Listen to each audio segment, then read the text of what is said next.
The Champions League is back and it's going crazy, man. We are at the business end of it. Yes, big teams, we've got derbies, we've got everything that should get your heart pumping. That's right, it's the Champions League and I'm here to give you previews and predictions. So we get straight into a first game of the day at 5:45 GMT. Club Brugge versus Aston Villa. You know what? I call that game a draw game because you know why? Club Brugge, so difficult to analyze, so difficult to make, sense out of them. They are good one day, they are bad the next. Aston Villa, also very inconsistent, but they have more quality than Club Brugge, with all due respect. And they've got Unai Emery, but that's the thing. It doesn't count for anything at this point in the Champions League. So you know what? I'm calling it all even here. It's a draw game, a scoring draw, of course, but I think maybe in the second leg, home advantage works for Aston Villa. But tonight, I call it a draw. Second game, we're looking at Dortmund versus Lille. Dortmund versus Lille. You know what?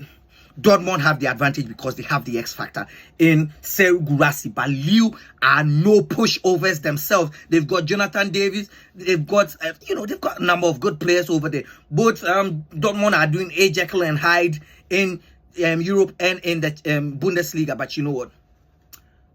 I go for the Dortmund win because of that Guirassy factor. Karim Adeyemi and things. I think they just edge it on quality and it should shine for them as it has in the Champions League all season. Then we move on to number 3. Here the third game of the day, PSV versus Arsenal. Arsenal are in a bit of a crisis right now. No strikers, too many injuries and all of that. Having to move to the bench, and the bench is also getting depleted. So you know what? PSV at home, I think I'll give PSV that win. That's going to be like the shock result of the night. Yes, a PSV win against Arsenal, but it doesn't mean it's going to determine the tie. It's just going to be a PSV win. And then finally, our game of the night, the Madrid derby. Yes, Real Madrid versus Atleti. So far, in the last 2 or 3 games, in the last 3 games, it has ended in draws in the league. So you know what?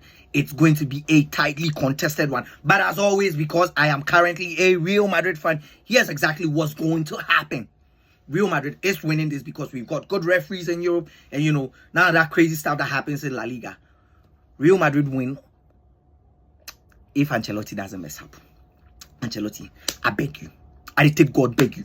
Don't start Lucas Vazquez at right back. At no point in time should he get onto the field to play right back. If you are going to play him, you play him as a winger. I'm begging you. I take God, beg you. And also, Modric is good, but he doesn't have the legs to start in midfield. So, as the game is wearing down and everything, then you bring him in there. But you know what? These are my definite predictions and previews of